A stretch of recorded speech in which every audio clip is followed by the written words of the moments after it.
Huân Sáu, Sáu Quyền, Hội Mạc. Sập chỉ Sáu, Huân Sáu, Sáu Quyền, Nhất Chỉ Chung Quyền, Tàn Sáu, Huyên Sáu, Chế Quyền, Tàn Sáu, Huyên Sáu, Sáu Quyền, Tàn Sáu, Huyên Sáu, Wu Sáu, Phúc Sáu, Tàn Sáu, Huyên Sáu, Wu Sáu, Phúc Sáu, Tàn Sáu, Huyên Sáu, Wu Sáu, Phúc Sáu, Tàn Sáu, Huyên Sáu, Wu Sáu, Phạc Sáu, Jing Jie, Tàn Sáu, Huyên Sáu, Sáu Quyền, Tàn Sáu, Huyên Sáu, Wu Sáu, Phúc Sáu, Tàn Sáu, Huyên Sáu, Wu Sáu, Phúc Sáu, Tàn Sáu, Huyên Sáu, Wu Sáu, Phúc Sáu, Tàn Sáu, Huyên Sáu, Wu Sáu, Phạc Sáu, Jing Jie, Tàn Sáu, Huyên Sáu, Sáu Quyền, Gong Jie, Hao Cheng Jie, Xin Gầm Sáu, Lan Sáu, Phân Sáu, Lan Sáu, Xiang Jam Sáu, Xiang Tan Sáu, Xiang Loi Jut Sáu, Xiang Biu Sáu, Xiang Loi Jut Sáu, Xiang Quyền, Hàng Sáu, Ding Sáu, Sáu Quyền, Khao Sáu, Ngồi Jut Sáu, Chang Jie, Huyên Sáu, Sáu Quyền, Khao Sáu, Ngồi Jut Sáu, Chang Jie, Huyên Sáu, Sáu Quyền, Tàn Sáu, Gang Sáu, Tàn Sáu, Huyên Sáu, Chang Dai Jie, Dai Huyên Sáu, Sáu Quyền, Tàn Sáu, Gang Sáu, Tàn Sáu, Huyên Sáu, Chang Dai Jie, Dai Huyên Sáu, Sáu Quyền, Bong Sáu, Tàn Sáu, Hao Jie, Huyên Sáu, Sáu Quyền, Bong Sáu, Tàn Sáu, Hao Jie, Huyên Sáu, Sáu Quyền, Tweet Sáu, Chế Quyền, Tàn Sáu, Huyên Sáu, Sáu Sec. Si pouvez-vous expliquer au public ce que développe chaque niveau d'apprentissage de Wing Chun et quel est le rôle des formes au sein de chaque niveau d'apprentissage? Yeah. So, in Wing Chun, at least in CRCA Wing Chun, and I think pretty much all Wing Chun, we divide the levels of development by the forms. So when you begin, of course you start, and I can only speak for CRCA, but you start learning things like footwork, which doesn't appear in the first form. But you start learning that right away. And you start learning all these basics. But you really begin with Siu Leem Tau, and you're considered, in my school at least, Siu Leem Tau level until you get your yellow belt, and then you become Chum Kiu level, which is the second form. So Siu Leem Tau level students are working really on the basics and working primarily on what I would call self-structure. And what I mean by that is they're more concerned with their own movements. Now, yes, you learn some basic fighting techniques and how to use the movements when you're a beginner. I don't wait until you've been there a year. But your primary focus is on yourself. So if you thought of it in terms of like a dancer, a ballet dancer, you know, they're first at Siu Leem Tau level, you're learning how to do the leaps and the spins and the dance movements and the flexibility, the conditioning that comes to be a good dancer with being a good dancer. And at Siu Leem Tau level, you're learning how to punch properly. You know, where's my hand supposed to be? Not so much how do I block something. Yeah, that you learn that too, and you start getting introduced to it. But really, you're learning like, where is the center line? What is the center line? Where is it, and why is it important? How do I follow it? Which part of my hand, when I do a movement, is it this finger? Is it that finger? Is it that finger? Which one's on the center line? How high? How far does my elbow go from my body? What's the angle of my arm? Why is my wrist bent? Is it bent, and why is it bent, and how much is it bent? My stance, which is the most important beginning thing. What is the stance? It looks funny to me. Why do I stand like that? What's the angle of my feet when I'm standing like that? Is it 190? Is it 200? Is it 150? What, you said put my feet in, but exactly where? Like, is it supposed to be 9? What's the degree? So what's the bend of my knee? You said bend my knees, but how much? Is it 120 degrees? Is it, what is it? So you're being very particular about self-structure. You're worrying about all these things at Siu Leem Tau level. And you're learning the basic blocks, the basic strikes, basic footwork, which even though that's not in the form, it's introduced at that level. So yes, you learn some self-defense applications and drills, but that's not the primary focus of Siu Leem Tau level. Then when we get to the next level, Chum Kiu, now you're focusing more on the applied structure. How does this block that I learned at Siu Leem Tau, how does it really work when I have to use it against an opponent? So the Chum Kiu form is primarily starting to focus more on you against another person. Not just movement, but timing. You start to learn more about when to do things to get the most advantage. Like when you do it at this time, can you borrow the opponent's power? Can you intercept his movement with the maximum effect, with the minimum effort? So you start to, it's more about application. And Chum Kiu is really where you get into that. You start kicking more at Chum Kiu level. And you learn more about kicks. Yes, you learn the basic kicks at Siu Leem Tau level, but Chum Kiu, you're perfecting these movements as you did in Siu Leem Tau because you continue to do Siu Leem Tau. But your Siu Leem Tau actually gets better when you get to Chum Kiu level because you understand more about the system. You learn new things at Chum Kiu that then bleed back into your Siu Leem Tau to where in my school we could say, you're either a Siu Leem Tau level Siu Leem Tau when you do the form, or you could be a Chum Kiu level Siu Leem Tau when you do the form. Or you could be a Biu Jee level Siu Leem Tau and a Biu Jee level Chum Kiu. So your forms improve as you go through. But that would be the main focus at the Chum Kiu level. Then you get to the wooden dummy. And now the wooden dummy is more about power. It's about exerting power. It's about the movement that you do in the air in the forms or with a person. Now you have an opponent which is perfect in structure in terms of the angle, and he's hard as wood, so he doesn't move like a person does. So your movement has to be it has to be perfect so that you're not hitting with the wrong part of your arm, which causes damage and injury to you, and it hurts. So you learn, okay, this is the part of my hand that has to hit the opponent. And you learn the perfect structure because the dummy won't move. So you learn more about what I said, moving yourself. So if you're trying to block something with tansai, you're not going to move that dummy arm. You can move it a little bit, but really you got to move yourself so that when it's done, you're in the right position to block the strike. And so the dummy focuses more on your footwork, using your footwork to get yourself right where you want to be. Precision. When you hit, which part of your hand actually hits? When you punch or when you do a palm strike, are your fingers hitting first wrongly, or is your hand turned wrong? So the bone alignment that you're taught in Siu Leem Tau for hitting becomes more important when you hit the dummy, because if you do it wrong, it hurts and you can injure yourself. So it sort of teaches you the hard way to do things right, and it's about precision. It's about timing. It improves your footwork because you have to be very precise with the timing of your footwork with your hands, because the dummy adds this element of sound too, not just contact, but sound.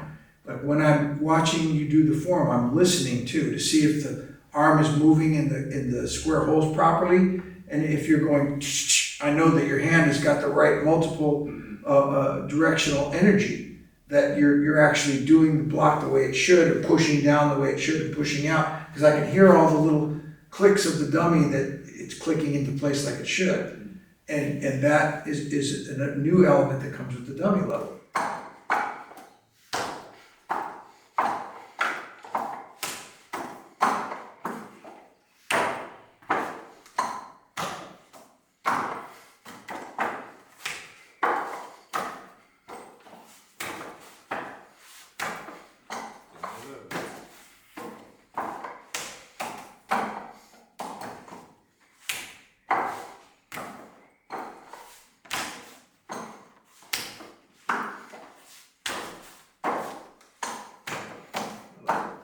Then when you move on to Biu Jee, the Biu Jee level, you go into, well, I hate to say it, but you learn almost how to break all the rules that you were forced to adhere to at the other levels. You learn about things like the center line or economy of motion or not using two hands against one, and all kinds of different rules of Wing Chun that usually work and would usually help you win a fight. Biu Jee starts teaching you how to intelligently break the law when you're not winning the fight, using the stuff that you normally use. So another name for Biu Jee form is called Sao, which means emergency hand. And in Wing Chun, an emergency isn't like what we normally think of. We think a guy trying to knock your head off is an emergency normally, but in Wing Chun, that's not an emergency. An emergency is when the stuff that you're trained to do that normally works isn't working. So you gotta go to something new. So Biu Jee it teaches you how to break the law, but do it intelligently. When you learn to drive, you have to stop at the red light, wait till it turns green and go. When you've been driving for 20 years and it's 3 o'clock in the morning and you come to the red light and you look and there's no police and there's no cars, you might run the light and you get home earlier. You broke the law intelligently, usually, and you won because you broke the law intelligently.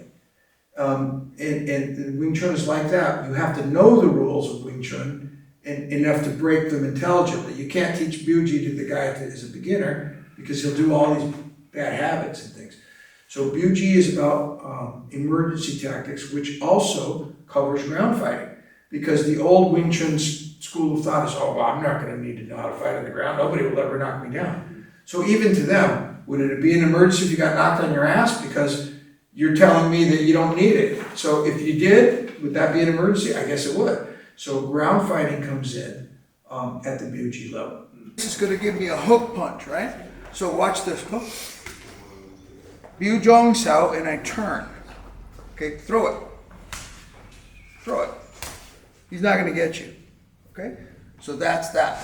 Now, the next thing we're going to do is, remember the Wu Sao wrap, straight Wu wrap?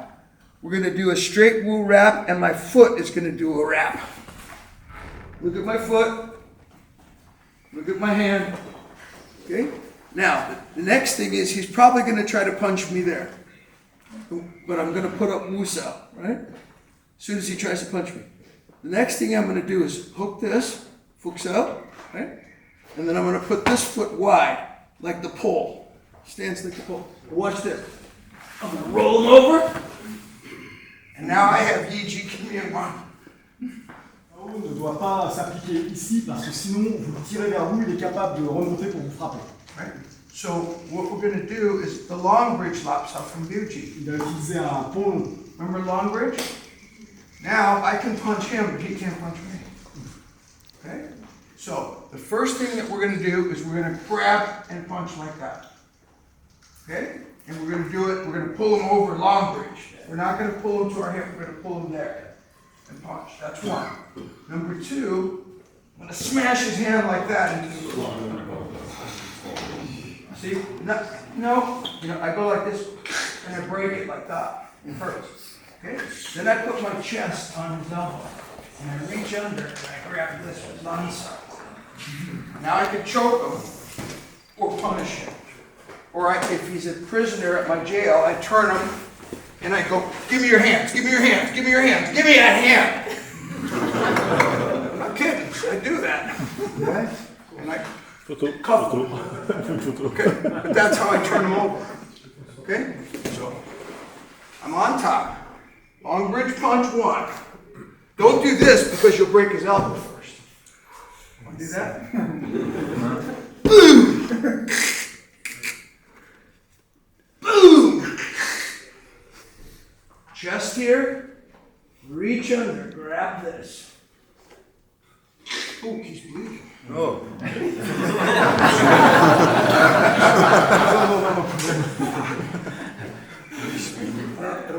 I think, oh, it's yours. Okay.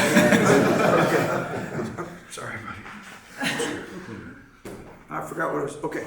So I'm going to do this. We're going to go like this. We'll grab his hand, we'll bend his wrist, and we'll go break this, right? And then we're going to go like this and break it again. And then I'm going to put my chest here, and I'm going to reach under. Lanzao. Lanzao, grab. Then I pull, and this is Chesa from Biu Jee. Remember Biu Jee, I did this? Okay, here it is, that's it. If I want to, I could choke him. I can make him sleep. Or I can punish him. And what's funny, if I do this, he's probably going to cover his face with his other hand, right?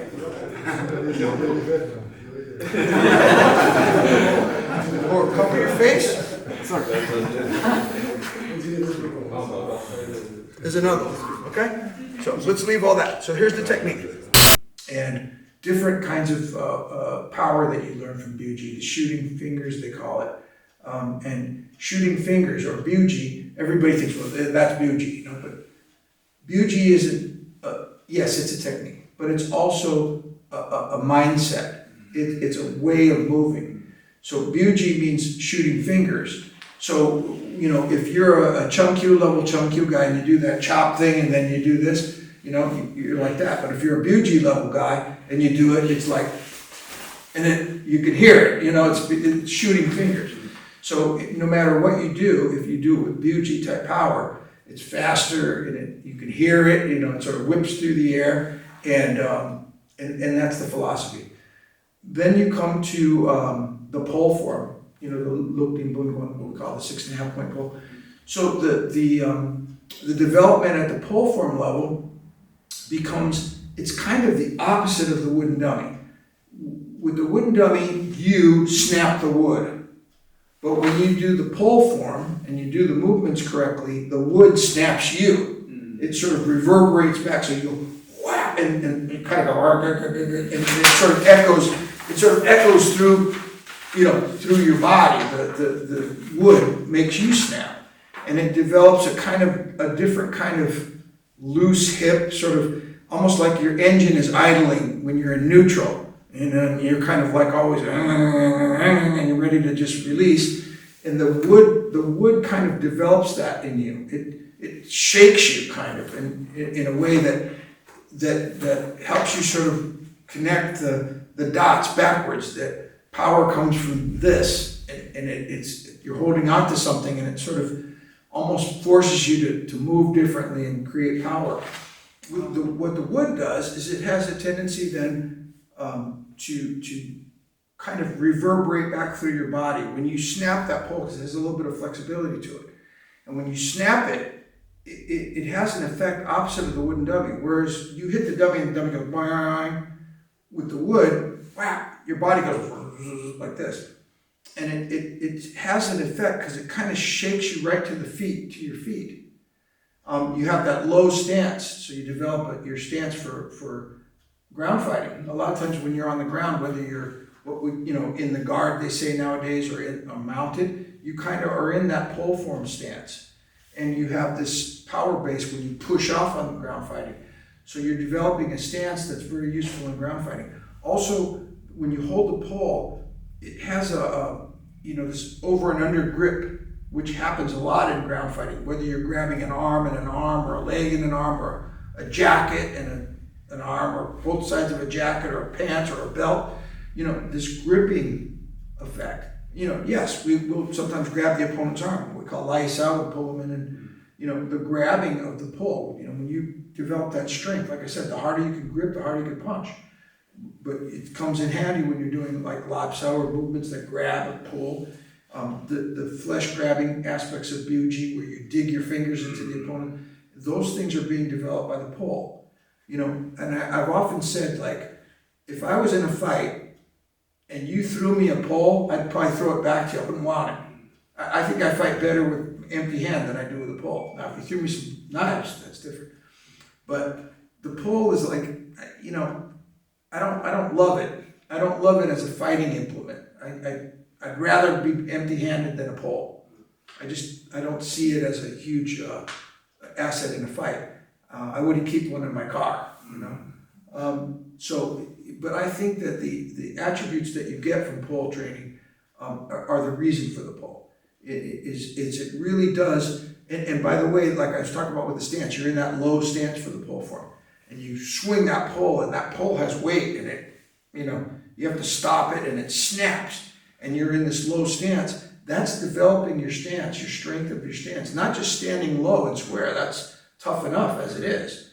But the fact that you've got this heavy weight swinging around and that you're in this low stance, it's causing you to develop, like, I guess they call it now, core strength. Nobody used to say that, but it's what it is. It's similar to like swinging a kettlebell. Because, what do they do in kettlebell? They're low, their knees are bent, they use their hip, right? And they swing that kettlebell and it strengthens the core. Yeah? And I think that, the pole form is almost like ancient kettlebell type of vibe, where you're getting those kind of attributes that you would get from training with the kettlebells. And then you have the knife form at the end, which you learn how to use what's called bacham-do. People call them butterfly knives, but that's not actually right. I even said it earlier because everybody says it, but it's really not. Bacham-do really means 8 slash knives. And they're not to be confused with the Shaolin butterfly knife, Wu Deep Do, because the butterfly knife is bigger blade, and the handle is in the middle of the blade, like an ice cream, like a popsicle. Okay. Whereas the bacham-do, the handle matches the dull edge of the blade. So it comes from your hand like this, whereas the Wu Deep Do kind of goes like this over your hand, and it's much bigger. But anyway, we call them butterfly knives because they look similar. But bacham-do level is, again, another form of, yes, it has its value in, big sharp knives has its value, but what's more important to me than fighting with knives, I don't keep a pair of them in my car, right? I have a gun in my car, but I don't have them. But sometimes when I go to training, I have them. Imagine getting out of the car, come here, you. But the bacham-do do have a quality, they're heavy in your hands, so it's like hand weights, and you develop with the bacham-do, with the knife, maybe I'll demonstrate it later if we have some, but your blade kind of sizzles through the air whoosh, whoosh, when you do it right, and you have this, they're loose, they're not stiff. Sometimes I've seen people, I don't want to criticize people, but I've seen people use the knife and it almost looks very robotic and very heavy. But when you see me do it, they're very live. The wrist flips and the blade goes whoosh, whoosh, because when I whip the blade, it sort of sizzles through the air. So, I see a pair right there. Let me just grab it. Yes. So I'll show you what I mean. So when I take a bacham-do, for example, and I go, I can mimic the movement of my empty hand with a knife. So if I have a tan sao, I can have a tan do, which do means knife. So, I have tan do, I have tan sao. If I have a bong sao, I have a bong do. Now, this is called the dojang, or the elbow of the knife. So you notice that bong do, I don't do this. I don't make a bong sao with my arm and put a knife in it, because then somebody hit me and I'll stab myself. This becomes the elbow. There's the 135 degree of bong, right? And, where I would have like fuk sao, I have fuk do. Where I have pak sao, I have pak do. Where I have gang sao, I have gang do. Where I have jam sao, I have jam do, chum sao, chum do. So they correspond. But I think in getting to your question about the level, so what does this do for me? Yeah, I can chop people into little pieces, but that's not, I guess that's the ultimate goal of the knife. But really what the knife does for you is it teaches you more about making your hands heavy, and putting your chi or your strength, momentum, gang, they call gang, energy and motion. There's two kinds of strength to the Chinese mind. There's something called leg, which is strength, how much can you bench press? And then there's gang, how far could you throw a baseball or hit a baseball or kick a soccer ball? So this is more about what's leg, because they're heavy, but it's also gang. You learn how to do in motion, like swing this heavy thing. All right, so all that I just said, that probably everybody's asleep by now. But the point I was trying to get to before was the quality of the knife bleeds over into the hand. For example, so you've been doing tan sao all these years, and you get to the knife and they go, okay, teacher says, okay, tan do, and you go, now let's see if the camera can,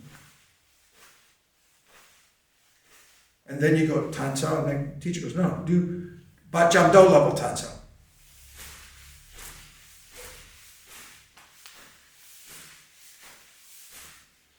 So those qualities that you develop with the knife with a weight in your hand, but not just a weight, because it's not a rock, it's a blade that has a palm and a backhand and an elbow, and so it blends back into your empty hand, because you develop this kind of strength of something heavy in your hand, and then when it's not in your hand anymore, you can still project that weight as though you had the knife.